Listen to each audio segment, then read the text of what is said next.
Bonjour et bienvenue à vous sur actunautique.com, Nicolas Venance. Le Nautique de Paris 2019 est l'occasion d'un scoop pour les voiles de Saint-Tropez. Là, on admire le port de Saint-Tropez avec la tour Jean-François Touré qui en signale l'entrée. Je vous propose tout de suite de rencontrer Tony Euler, le patron de la SNST, la Société Nautique de Saint-Tropez, pour tout nous dire sur ce gros scoop, cette évolution majeure des voiles. Tony, bonjour. Bonjour Nicolas. Tony, c'est un souvenir impérissable pour nous lors des dernières voiles de Saint-Tropez depuis la fameuse tour Jean-François Touré. Oui, la fameuse tour Jean-François Touré où on peut voir tout le port, l'entrée, les manœuvres des bateaux qui sont toujours impressionnantes. Et sans oublier le travail que fait tous les agents de la capitainerie, assurer la sécurité et aider à la manœuvre. Alors les voiles de Saint-Tropez, c'est un moment unique dans le monde du yachting et de la belle plaisance. Oui, unique par le rassemblement que c'est, puisque c'est avant tout un rassemblement nautique de voiliers de régate, anciens et nouveaux. Et plus qu'une régate, là, bien sûr les compétiteurs sont sur l'eau, tirent des bords, se tirent la bourse sur l'eau, mais après une fois arrivés à terre, c'est tous des copains et on se retrouve tous au village des voiles pour boire une bonne bière. Une ambiance d'enfer. D'enfer, oui. Une ambiance d'enfer, surtout à la dernière édition avec les 20 ans. Une édition un peu exceptionnelle, beaucoup d'émotions avec la présence des anciens présidents de la Société Nautique, André Beaufils et Thierry Catino, et également l'organisateur de la New Largue, Patrice de Colmont, qui nous a fait l'extrême honneur d'être présent, de prendre le micro et d'expliquer c'est quel l'esprit New Largue. Et je pense que le pari est gagné avec les voiles de Saint-Tropez parce qu'il nous a donné sa bénédiction pour la continuité. La New Largue, en fait, c'était l'ancêtre des voiles de Saint-Tropez. Alors, il y avait combien de bateaux cette année sur le plan d'eau de Saint-Tropez ? Alors on arrête toutes les inscriptions à 280 pour des raisons de sécurité.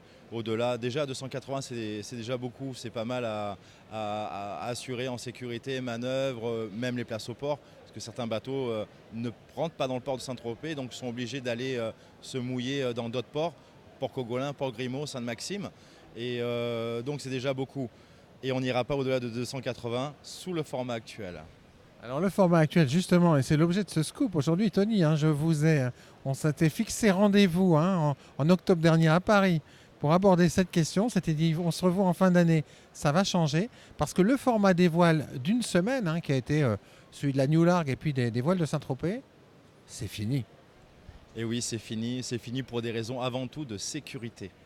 Nous avons depuis des années imaginé des ronds de navigation, les classiques devant le port de Saint-Tropez, les modernes un peu plus au large et les super yachts devant Pamplonne. Et avec des zones de navigation bien différentes pour pas qu'ils puissent se croiser. Malgré tout, certains bateaux allant chercher le vent ou sur la trajectoire peuvent croiser des bateaux beaucoup plus petits. Mieux manœuvrant, les règles de navigation veulent que tel ou tel bateau a la priorité, mais on veut éviter tout problème. Donc l'année prochaine, nous avons décidé de passer sur un format de 14 jours. 14 jours, 2 semaines de voile de Saint-Tropez. Mon Dieu, l'ambiance dans le village, ça va être énorme. Ça va être énorme, ça va être énorme. Mais encore une fois, pour des raisons de sécurité, nous avons conscience qu'il y a beaucoup de propriétaires de bateaux de plus de 24 mètres qui côtoient des propriétaires de bateaux de moins de 24 mètres. L'ambiance risque de changer, j'espère dans le bon sens. Encore une fois, pour des raisons de sécurité. Première semaine donc du 26 septembre au 4 octobre pour les moins de 24 mètres. Et à partir du 5 octobre jusqu'au 14 octobre pour les plus de 24 mètres. Ouais, c'est un gros changement, Tony. Mais alors, bon, je vais vous poser une question indiscrète, mais ça restera entre nous. Personne n'en saura rien. Faites-moi confiance. Comment vous êtes-vous arrangé avec la Fédération française de voile, mais également les autres clubs nautiques qui ont quand même des manifestations dans le coin pour que tout s'organise bien, en fait, et puis aussi par rapport à certains salons nautiques?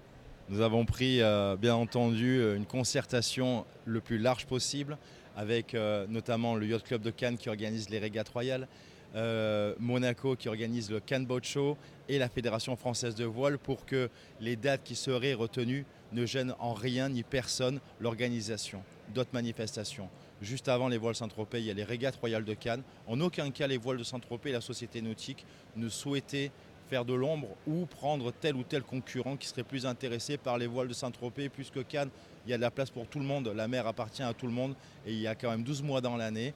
Il se trouve que Cannes organise les régates royales. Les classiques arrivent à Saint-Tropez pour la finale de la Coupe de France et on enchaîne sur les voiles de Saint-Tropez. Donc nous allons faire la deuxième semaine avec les big boats, plus de 24 mètres, modernes et classiques, comme la première semaine sera également en moderne et classique, pour ne pas changer l'ambiance ni l'esprit des voiles de Saint-Tropez. Ouais, pendant un gros mois, l'actualité méditerranéenne tournera autour du yachting. Exactement, autour du yachting, d'abord Cannes, Monaco avec le Cannes Boat Show, et ensuite à Saint-Tropez pendant 15 jours. Énorme. Énorme, voilà. Alors, vos bénévoles qui déjà donnent beaucoup, votre armée de bénévoles, il va falloir les doper à la vitamine. Hein. Là encore, on y a pensé, et comme avec nos partenaires qui nous aident énormément sur les voiles de Saint-Tropez, il y aura moins de demandes en bénévolat puisque les 2 ronds externes, des modernes et des super yachts, vont être annulés au bénéfice d'un gros rond devant le port de Saint-Tropez. Tous les bateaux partiront et arriveront devant le port pour assurer le spectacle. Les voiles de Saint-Tropez, ce n'est pas une régate, c'est un spectacle, c'est une ambiance, c'est un rassemblement des amoureux de la voile. Eh bien, on va offrir le spectacle à tout le monde. Tout le monde verra les super yachts partir en deuxième semaine et tout le monde verra les modernes et les classiques, moins de 24 mètres la première semaine, et les super boats modernes et classiques la deuxième semaine à partir du port de Saint-Tropez. Ça, c'est énorme, on va encore beaucoup rêver. J'en rêve déjà. Merci beaucoup, Tony. Merci à vous, Nicolas. Voilà, et puis je ne résiste pas au plaisir de vous montrer encore le port de Saint-Tropez avec tous ces magnifiques yachts classiques à l'occasion des voiles de Saint-Tropez. À très bientôt sur actuantique.com.